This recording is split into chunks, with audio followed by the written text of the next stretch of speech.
안녕하십니까. 인지대학교 131병원 신경외과에서 근무하고 있는 이병주입니다.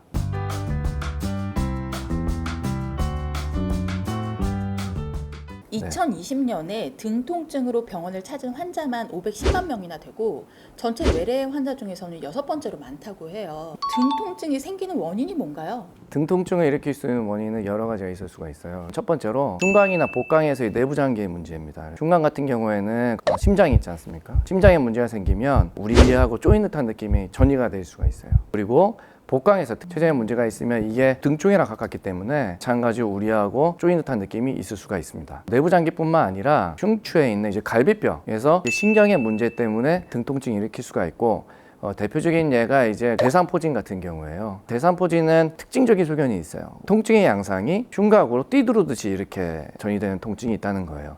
그러고 나서 이제 수포가 잡히면 피부에 우리가 대상포진을 강하게 의심해 볼 수가 있습니다. 두 번째로는 흉추의 문제입니다. 흉추. 요게 이제 척추 전문의들이 가장 관심을 많이 갖는 부분이고, 흉추 디스크, 흉추 추간판 탈출주가 있고 흉추를 둘러싸고 있는 인대 중에서 황색인대가 있습니다. 그래서 요 황색인대 골화증에 의해서 또 신경이 눌리면서 등통증이 또 일으킬 수가 있어요. 등통증에서 가장 많은 것이 뭐냐면 이쪽에 이게 근육이 좀 많거든요. 그래서 흉추에 동반된 근육의 문제 때문에, 관절의 문제 때문에도 통증이 일으킬 수가 있습니다. 젊은 분들한테서도 이제 등 통증이 생길 수가 있는데, 쇼르만 증후군이라고 젊은 성인한테도 퇴행성 질환이 좀 빨리 진행되면서 등 통증을 일으킬 수 있는 질환이 있고, 원인은 정확히는 모르고 유전적인 원인이라는 얘기도 있고요. 한 30, 40대 정도에서 등 통증을 일으키는 원인 중에 또한 강직성 척추염의 원인이 또 있을 수가 있습니다. 등 통증이라는 게 어깨 쪽에서부터 시작해가지고 등이 아프기도 하고 목에서부터 시작해서 아프기도 하잖아요. 네. 원인을 어떻게 구분을 할 수 있을까요? 경추에서부터 흉추까지 이어져 있는 근육들이 있어요. 이 삼각근 같은 경우가 목에서부터 어깨, 이 등 쪽까지 이어져 있는 큰 근육이거든요. 이런 근육에 또한 문제가 있는 경우에 어깨 통증, 하방에 이제 경추 통증과 함께 등 통증을 같이 일으킬 수가 있습니다. 특히 요즘에 이제 골프를 많이 하시는데 안쪽에 있는 근육 중에 이제 큰 마름모 근육과 위뒤 독리근 근육이라는 게 있어요. 이게 스윙을 할 때 삼각뼈가 이제 뒤로 젖혀지면서 그 근육이 염자같이 일어날 수 있고, 그러면서 굉장히 등 통증을 많이 같이 일으킬 수가 있습니다. 등이 어느 날 잠 잘못 자고 일어났을 때도 아플 수 있잖아요. 그렇죠. 이런 경우도 치료를 그때 바로바로 해야 되나요? 한 6주 이상의 증상이 계속 지속이 된다. 그러면은 정밀 검사를 해보셔서 종양이라든지 이런 것들이 있을 수 있기 때문에 감별을 해보시는 게 좋습니다. 등 통증을 오래 방치하면 어떤 문제가 있을 수 있나요? 뭐 염자인 경우에는 특별히 문제가 없어요. 대부분 이제 근육이나 관절, 인대의 문제이기 때문에 약물 치료나 보존처 치료를 하면서 경과를 보시면 이제 시간의 문제인 경우이고, 그러나 등 쪽에 추간판 탈출증이라든지 황색인대 골화증으로 인해서 신경이 눌린 경우에는 문제를 일으킬 수가 있어요. 흉추 같은 경우에는 신경 자체가 이제 중추신경계인 경우가 많거든요. 그래서 반드시 전문가의 진료가 필요할 수 있겠습니다. 등 체온 1도씨의 비밀이라는 TV 방송을 본 적이 있어요. 등의 체온과 척추 건강을 어떻게 연관지어서 얘기할 수 있을까요? 등에만 국한된 건 아니고, 날씨가 좀 추워지거나 이제 비가 오면 온몸이 삭신이 쑤신다, 허리가 아프다, 목이 아프다, 등도 아프다, 이런 분들 꽤 많거든요. 임상전 데이터를 해부학적으로 나눠서 이렇게 연구한 건 없지만, 어떤 논문에 좀 보면은 체온이 조금 떨어지면 활동하는 그러한 근육들이 뻣뻣해지면서 혈액순환도 잘 안 되고 연부 조직 같은 것들이 딱딱해지면서 활동이 더 일어나지 않고 염증 물질이 나오게 되면 그게 순환이 잘 안 돼서 통증을 더 일으킬 수 있다는 거예요. 허리 디스크랑 일반적인 등 통증의 차이는 뭔가요? 이제 우리가 또 감별된 게 이제 허리 추간판 탈출증과 흉추 추간판 탈출증이에요. 흉추 추간판 탈출증은 허리 디스크보다는 빈도수가 굉장히 낮긴 해요. 왜 그러냐면 흉추에는 흉곽이 있고 갈비뼈가 있지 않습니까? 그래서 안정성이 꽤 많이 확보되어 있어서 디스크가 허리보다는 빨리 진행하진 않아요. 그래도 우리가 드물지가 나올 수 있는 증상들을 좀 알고 있어야 되겠죠. 그래서 흉곽으로 나가는 신경을 누르게 돼서 그 부분에 띠드듯이 아플 수가 있어요. 흉추가 12개로 돼 있는데 젖꼭지 부분, 이 부분 레벨이 뭔가 띠두르듯이 아프다. 흉추 5번의 추간판 탈출증에 의해서 신경이 눌렸다고 볼 수가 있고, 배꼽 주변으로 띠두르듯이 통증이 전이가 되면 그때는 흉추 10번 정도로 우리가 알 수가 있습니다. 이 흉추 추간판 탈출증과 요추 추간판 탈출증의 큰 차이는 뭐냐면, 흉추 같은 경우에는 중추신경계인 척수도 있습니다. 그래서 추간판 탈출증이 척수신경을 누르게 돼요. 그러면 척수병증이라고 해서 말초신경에 문제가 생기는 거 완전 다른 증상이 생기게 됩니다. 그래서 이상하게 걸을 때 한쪽으로 넘어질 것 같은, 밸런스가 깨지는 듯한 증상이 생길 수가 있거든요. 그래서 그러한 증상이 생기면 그때는 반드시 검사를 빨리 해봐서 척추 전문의와 진료를 보시는 게 좋겠어요.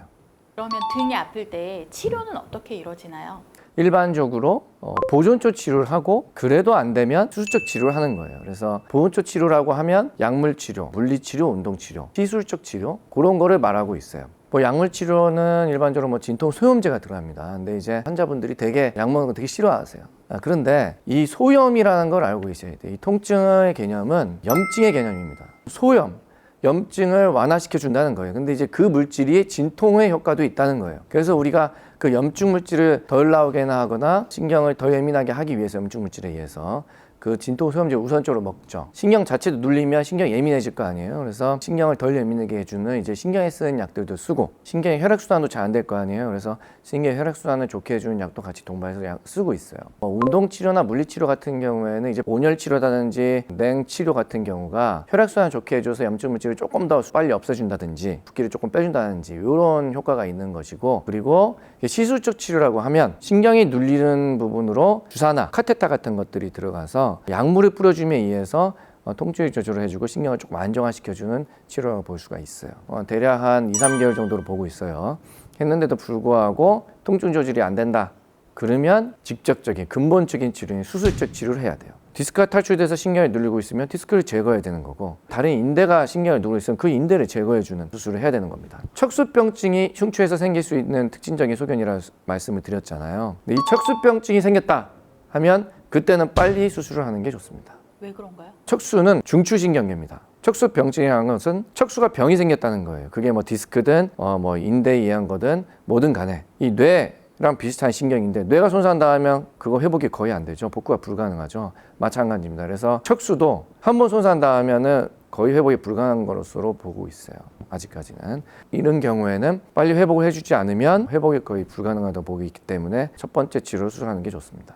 집에서 혼자 관리할 수 있는 등 통증 예방법, 관리법 좀 알려주실 수 있으세요? 가장 중요한 것은 자세예요. 그래서 머리를 들고 어깨를 펴고 허리를 핀 자세에서 좌우 50대 50으로 균형을 맞춰서 걷는 것이 가장 중요한데, 한쪽으로 이제 쏠리거나 이런 자세들은 그쪽의 퇴행성 결과를 더 일으킬 수가 있어요. 그래서 균형 있게 자세를 잡아주는 게 중요하고, 이 어깨나 목이나 허리를 벽에다가 댄 자세를 유지하는 게 가장 중요하다고 볼 수가 있겠습니다.